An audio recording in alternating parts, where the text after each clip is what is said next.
Nous étions convaincus, nous, que ce n'était pas un hôtel. Cet hôtel était toujours plein, surbooké. Chaque fois qu'on les a sollicités pour réserver une chambre ou pour réserver 10 chambres, ou que ce soit 1 mois, à 3 mois, c'était toujours full. Impossible de réserver une chambre. Donc on avait quand même des doutes, bien évidemment, puisque le parking était quasiment toujours vide. 2-3 voitures, 5 voitures maximum. Vos administrés étaient un petit peu inquiets, enfin pas tous, mais une partie de vos administrés étaient inquiets de... Ils avaient l'impression qu'il y avait un trafic là-bas, des choses. Bien évidemment, c'est le mystère en plus qui alerte nos administrés. En réalité, on ne voyait jamais personne, ou alors des filles voilées qui rentraient. Donc bien sûr, les gens se sont posé des questions. Et ça a été bien accru avec les derniers événements, malheureusement, où la pression est montée. Et moi j'ai reçu plusieurs courriers de gens qui se disaient « mais bon sang, vous faites rien, vous n'allez pas voir ce qui se passe » et il y a une réelle inquiétude. L'inquiétude a été visiblement levée, enfin en tout cas on n'en sait rien, mais en tout cas il y a une intervention hier des gendarmes. Alors le fait qu'il y ait une voiture belge a été un peu le prétexte probablement pour on va voir un peu ce qui se passe là-bas. Vous avez été surpris de ce que vous avez trouvé? Non.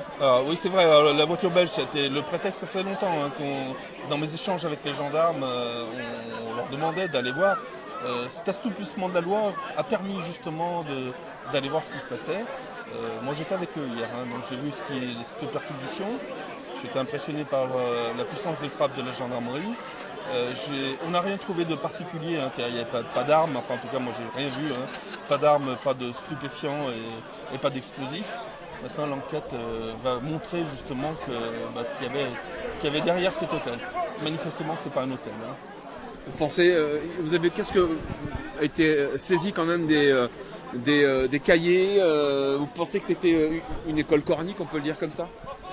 Je le dis presque avec le sourire que c'est une école de catéchisme, mais sauf qu'il n'y a pas la croix, quoi.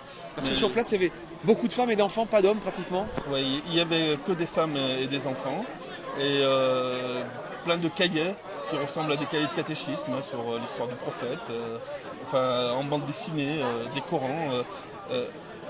Pas vraiment de salle de prière, enfin pas à mon avis, mais on sent vraiment qu'il y avait quelque chose qui se préparait, quoi, qui était vraiment de la pédagogie par rapport à l'islam.